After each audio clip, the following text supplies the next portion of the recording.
Hello, my name's Tom Blomain. I'm producer of the show Graffiti.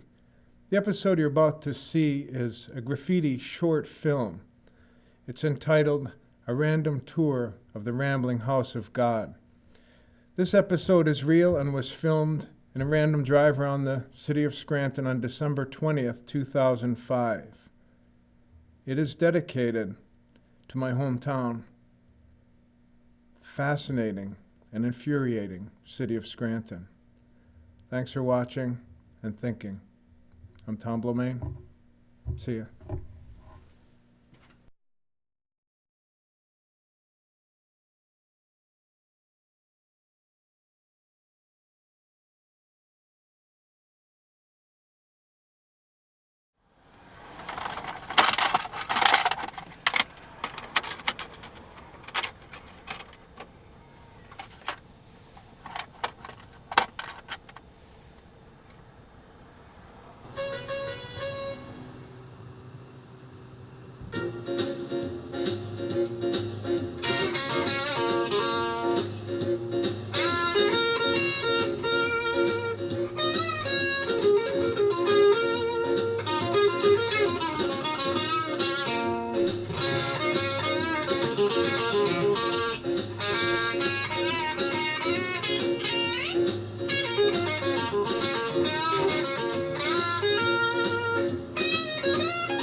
We've seen the decorated facades, the presented expressions given buildings and streets as their faces for the passing world, the glass and chrome and brass and brick smiles on raw steel and cinder block spines. But now let's go to places where the lights show a whole different view of things.